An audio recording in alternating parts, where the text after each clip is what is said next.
ಹೊಸದೇನ್ ಗುರು YouTube ಚಾನಲ್ಗೆ ಎಲ್ಲರಿಗೂ ಸ್ವಾಗತ. ನಾನು ನಾಗರಾಜು ವಿ ಸರಗೂರು. ಈಗ ಎಲ್ಲ ಕಡೆ ಮಳೆಯೋ ಮಳೆ, ಯಾವ ನದಿ ನೋಡಿ ಯಾವ ಅಣೆಕಟ್ಟು ನೋಡಿ ಎಲ್ಲ ಕಡೆ ನೀರೋ ನೀರು, ಮನೆಯಲ್ಲಿ ನೀರು, ರಸ್ತೆಯಲ್ಲಿ ನೀರು, ಹೊರಗಡೆ ಬಂದರೆ ನೀರೋ ನೀರು. ಇದೆಲ್ಲ ಎಲ್ಲ ಕಡೆ ಸಾಮಾನ್ಯವಾಗಿ ಕಂಡು ಬರುವಂಥ ದೃಶ್ಯ. ನಾವು ಈಗ ನೋಡ್ತಾ ಇರೋದು ಒಂದು ಅದ್ಭುತವಾದಂಥ ಅಣೆಕಟ್ಟು, ತುಂಬ ಸುಂದರವಾದಂಥ ಅಣೆಕಟ್ಟು. ಎಲ್ಲಿದೆ ಇದ್ರ ಬಗ್ಗೆ ಎಲ್ಲ ತಿಳ್ಕೊಳ್ಳೋಣ. ಅದಕ್ಕೂ ಮುಂಚೆ ನನ್ನ ಹೊಸದೇನ್ ಗುರು ಯೂಟ್ಯೂಬ್ ಚಾನಲ್ನ ಸಬ್ಸ್ಕ್ರೈಬ್ ಮಾಡ್ಕೊಳ್ಳದೆ ನೋಡ್ತಾ ಇದ್ದರೆ ಈಗಲೇ ಸಬ್ಸ್ಕ್ರೈಬ್ ಮಾಡ್ಕೊಳ್ಳಿ, ಲೈಕ್ ಮಾಡಿ, ಶೇರ್ ಮಾಡಿ, ಹಾಗೆ ಪಕ್ಕದಲ್ಲಿ ಕಾಣುವಂಥ ಬೆಲ್ ಐಕಾನ್ ಕ್ಲಿಕ್ ಮಾಡಿ ಅದನ್ನು ಸೆಲೆಕ್ಟ್ ಮಾಡ್ಕೊಳ್ಳಿ. ಇದರಿಂದ ನಾನು ಹಾಕುವಂಥ ವಿಡಿಯೋವನ್ನು ನೀವೇ ಮೊದಲು ನೋಡ್ಬೋದು.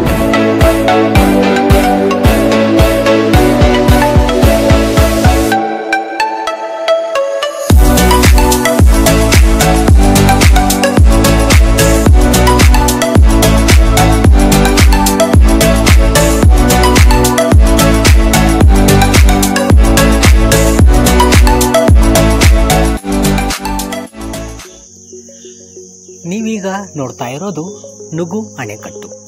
ಭೃಗು ನದಿಗೆ ಅಡ್ಡಲಾಗಿ ಬೀರ್ವಾಳ ಹತ್ತಿರ ಕಟ್ಟಿರುವಂಥ ಈ ನದಿ ಮೈಸೂರು ಜಿಲ್ಲೆಯ ಸರಗೂರು ತಾಲೂಕಿನಲ್ಲಿರುವಂಥ ಒಂದು ಅದ್ಭುತವಾದ ಅಣೆಕಟ್ಟು. ಇದು ತಾಲೂಕು ಕೇಂದ್ರ ಸರಗೂರಿನಿಂದ 8 ಕಿಲೋಮೀಟರ್ ಹಾಗೂ ನಂಜನಗೂಡಿನಿಂದ 45. ಇಲ್ಲಿಗೆ ಹೋಗಬೇಕು ಅಂತಂದರೆ ಬೈಕ್ನಲ್ಲಿ ಹೋಗಬಹುದು, ಹಾಗೆ ನಿಮ್ಮ ಹತ್ರ 4 ವೀಲರ್ ಇದ್ದರೆ ಅದರಲ್ಲೂ ಸಹ ಹೋಗ್ಬೋದು. ಒಂದು ವೇಳೆ ಇವೆರಡೂ ಇಲ್ಲ, ನಾವು ಸರ್ಕಾರಿ ಬಸ್ಸಿನಲ್ಲಿ ಹೋಗ್ತೀವಿ ಅಂತಂದರೆ ಸರಗೂರಿನಿಂದ ನಂಜನಗೂಡು ಕಡೆಗೆ, ಎಡೆಯಾಲ ಕಡೆಗೆ ಹೋಗುವಂಥ ಬಸ್ ಹತ್ತಿದ್ರೆ ನಿಮಗೆ ಬೀರ್ವಾಳ ಸಿಗುತ್ತದೆ. ಈ ನದಿಯು ಈ ಭಾಗದ ರೈತರ ಜೀವನಾಡಿಯಾಗಿದೆ. ಈ ನುಗು ನದಿಯು ಹರಿದುಕೊಂಡು ಹೋಗಿ ಸಂಗಮದ ಹತ್ತಿರ ಕಪಿಲಾ ನದಿಯಲ್ಲಿ ಸಮಾಗಮವಾಗುತ್ತದೆ. ಸಮಾಗಮವಾಗುವಂಥ ದೃಶ್ಯವನ್ನು ನೀವು ನೋಡಿಲ್ಲ ಅಂದರೆ ಆ ವಿಡಿಯೋದ ಲಿಂಕನ್ನು ಡಿಸ್ಕ್ರಿಪ್ಷನಲ್ಲಿ ಹಾಕಿರ್ತೀನಿ, ನೀವು ವಿಡಿಯೋವನ್ನು ನೋಡ್ಬೋದು.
ಮುಂದಿನ ವಿಡಿಯೋದೊಂದಿಗೆ ಮತ್ತೆ ಭೇಟಿಯಾಗೋಣ. ಎಲ್ಲರಿಗೂ ನಮಸ್ಕಾರ. ಜೈ ಶ್ರೀರಾಮ್.